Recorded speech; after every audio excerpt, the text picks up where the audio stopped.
ভাই নাচার উদ্দেশ্য হইল সাকিব খান প্রথম থেকে যে ছবিটা করে উনি এই ড্যান্সটা দিয়ে শুরু করেন।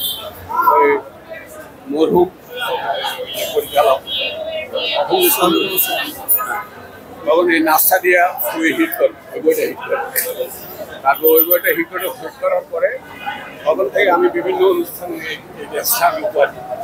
আজকেও এই দুবার সিনেমা দর্শক যারা আছে আপনারা দেখতে পাচ্ছেন, আমি বৃদ্ধ মানুষের বয়স হলো কিন্তু সাকিব খানের সমর্থন। আমি আশা করব এই দুবার বইটার মাধ্যমে সারা বাংলাদেশে যতগুলো সিনেমা হল আছে সাকিব খানের বইটা সবাইকে এই বৃদ্ধ বয়স ৭২ বছর বয়স না, আমি ব্যাংকের একজন কর্মকর্তা। এই বয়সে আমি খুবই ভক্ত, আমি অসুস্থ শারীরিকভাবে। এরপরে এই বইটা দেখার জন্য আমার পরিবার, আমি তো বললাম ৩০টা টিকিট ৬টা থেকে ৯টা বুক করা আছে। আচ্ছা, আপনি একজন ব্যাংকের কর্মকর্তা, আপনি যে নাচছিলেন তো ভারতবর্ষের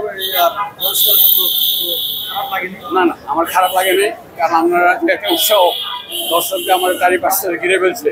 যদি সিনেমা হল ভিতরে দর্শক থাকতো সবাই এখানে আমি টিএসসিতে একটা নাচ করছিলাম, টিএসসিতে সাকিব খানের নামের উপরে ছাত্রছাত্রীরা উঠে পড়ছিল। মরহুম সাদেক বাচ্চু আমাকে মাইকে করলো যে জসিম তুই স্টেজে আসো, উনি তো মারা গেছে সাদেক বাচ্চু। তো উনি নাটক করতেন, সিনেমাও করতেন, ও ভিলেনের পাঠ করতেন। তো উনি আমাকে বললো, টিএসসিতে অনুরোধ করলো যে তুমি তো সাকিব ভক্ত, তো তুমি আসো একটা ড্যান্স করো। আপনারা বিশ্বাস করবেন কিনা জানি না, ওখানে উৎসে পড়া ছাত্রছাত্রীদের ভিড় যদি দেখবেন, হ্যাঁ ওই লুঙ্গি ড্যান্সটা দিয়েছিলাম, লুঙ্গি পরে লুঙ্গি ড্যান্স আছে না, ওই যেভাবে যে ড্যান্স করে লুঙ্গি ড্যান্স। আপনি যদি বিশ্বাস করেন, আমার মনে হয়েছিল বয়স ৪০, বুঝলেন। আমি ওখানে প্রায় ১৭,০০০ টাকা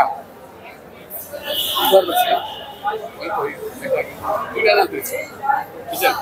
এই জন্য বললাম যে আমার বয়সটা পুরো মনে হয় না, যখন আপনাদেরকে দেখি বা সিনেমা দেখতে আসলে আমার বয়স ৪০। সংবাদ, ফিচার ও অনুষ্ঠানের জন্য ভিজিট করুন সংবাদ প্রকাশের ওয়েবসাইট এবং যুক্ত থাকুন ফেসবুক পেজ ও ইউটিউব চ্যানেলের সঙ্গে।